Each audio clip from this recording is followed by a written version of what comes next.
La desaparición de la dinastía Trastámara. El príncipe español que pudo salvar a los Trastámara, pero murió por su desenfreno sexual. Carlos I de España creía, como muchos de sus contemporáneos, que el único hijo varón de los reyes católicos, Juan de Castilla y Aragón, había fallecido por una inmoderada actividad sexual con su joven esposa.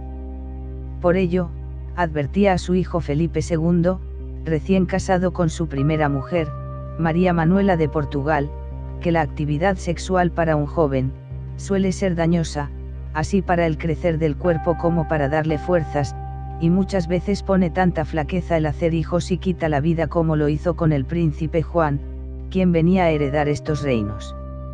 Evidentemente, su majestad Cesarea se equivocaba.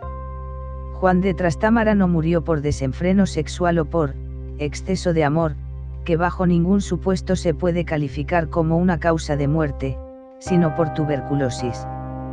El prematuro fallecimiento del heredero de los reyes católicos, que estaba destinado a unir en su corona los dos reinos peninsulares más extensos, condenó a la dinastía de los Trastámara, que habían gobernado en España desde hacía 2 siglos, a la desaparición.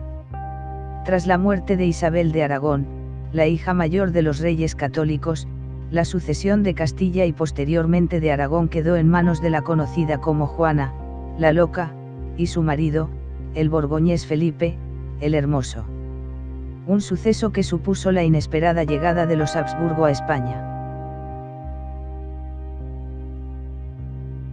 Desde su nacimiento, Juan de Aragón y Castilla asumió gran relevancia política. Con 2 años fue investido con el título de Príncipe de Asturias. Juan de Castilla y Aragón nació el 30 de junio de 1478 en el Alcázar de Sevilla, donde los reyes católicos habían instalado su corte en el contexto de la Guerra de Sucesión castellana. Aunque el matrimonio ya contaba con una hija, el nacimiento de un varón sano fue motivo de grandes celebraciones en la ciudad, entre ellas una justa en la que compitió el propio rey católico, y la lidia de 8 toros pagados por el cabildo catedralicio hispalense. Los reyes católicos establecieron para su hijo una casa propia, es decir, una nómina de criados y consejeros puestos a su servicio. Se trataba de una medida inédita en la península ibérica y da cuenta de la importancia de un nacimiento que prometía completar el sueño medieval de unir los reinos hispánicos bajo una única corona. Así, la corte del príncipe quedó fijada de forma permanente en el Palacio de los Mendoza de Almazán, villa cuyo señorío se concedió al príncipe en el año 1496. Algunos de los más importantes nobles de Castilla y sus hijos custodiaron a Juan durante la infancia. El heredero esperado por Castilla y Aragón. La educación humanista, muy del gusto en la época, fue orquestada por Fray Diego de Deza, un dominico maestro en teología en la Universidad de Salamanca. El fraile ejerció la figura medieval del sabio y piadoso consejero que tutelaba al príncipe en los asuntos morales, mientras otros maestros se encargaban de adiestrarle en el uso de las armas.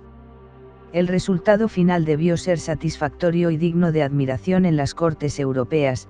Ningún príncipe español en el pasado habían recibido una educación tan esmerada como él, hasta el extremo de que Carlos I estableció una organización semejante para el aprendizaje de Felipe de Habsburgo, el futuro Felipe II. Margarita de Habsburgo. Desde su nacimiento, Juan de Aragón y Castilla asumió gran relevancia política. Con 2 años fue investido con el título de Príncipe de Asturias, para legitimar su posición de heredero del reino castellano. A los 4 años, juró como heredero de Aragón por los estamentos reunidos en las Cortes de Tarazona, 1484. Y cuando contaba 17 años, los reyes católicos le incluyeron en el doble tratado matrimonial con el emperador de Alemania, Maximiliano de Habsburgo. Así, con la intención de aislar internacionalmente a Francia y alejar su influencia de las posesiones aragonesas en Italia, Juan y Juana, 2 de los hijos de los reyes católicos, contrajeron matrimonio con los hijos de Maximiliano, Felipe el Hermoso y Margarita de Austria. Para el transporte de la infanta Juana a Flandes y la llegada de Margarita a España, la flota castellana dispuso cerca de 100 embarcaciones, al cuidado del almirante de Castilla, Fadrique Enríquez de Cabrera, que partió en 1496 desde Laredo.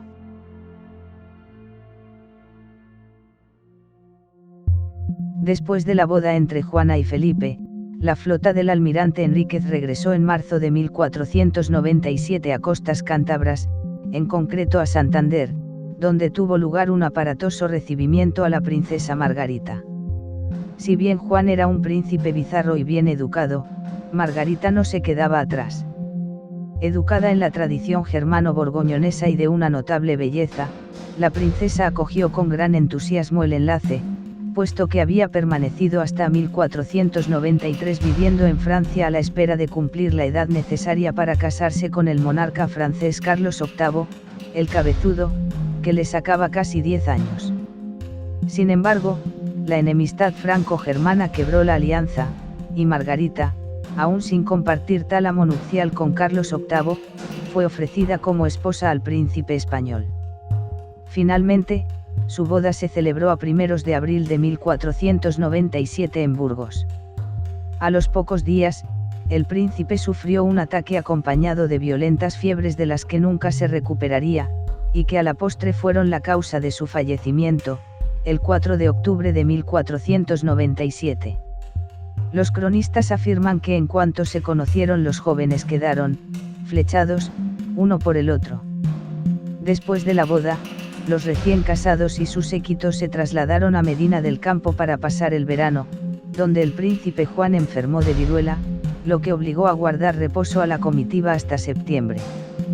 Desde su pubertad, en efecto, el único hijo varón de los reyes católicos había dado muestras de tener una salud débil y enfermiza. Viruelas, resfriados y, en especial, unas extrañas fiebres parecidas a las que le causaron la muerte, posiblemente tuberculosis, le habían acompañado durante sus escasos 19 años de vida. Aprovechando una ligera mejoría en la salud del príncipe, la corte se trasladó hacia Salamanca, donde la ciudad les obsequió con unas magníficas fiestas, celebradas en el palacio de su antiguo tutor Fray Diego de Deza. A los pocos días, el príncipe sufrió un ataque acompañado de violentas fiebres de las que nunca se recuperaría, y que a la postre fueron la causa de su fallecimiento, el 4 de octubre de 1497.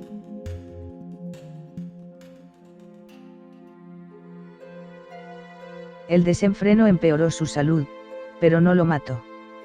Solo 6 meses después de la boda con la princesa Margarita, Juan de Trastámara había caído muerto. Hubo quien quiso vincular ambos hechos. A juzgar por algún testimonio contemporáneo, se consideraba que el exceso de actividad sexual, motivado por los constantes y deseosos furores de su bella y joven esposa, habían impedido la recuperación de la salud del heredero de los reyes católicos. Preso del amor de la doncella, nuestro joven príncipe vuelve a estar demasiado pálido.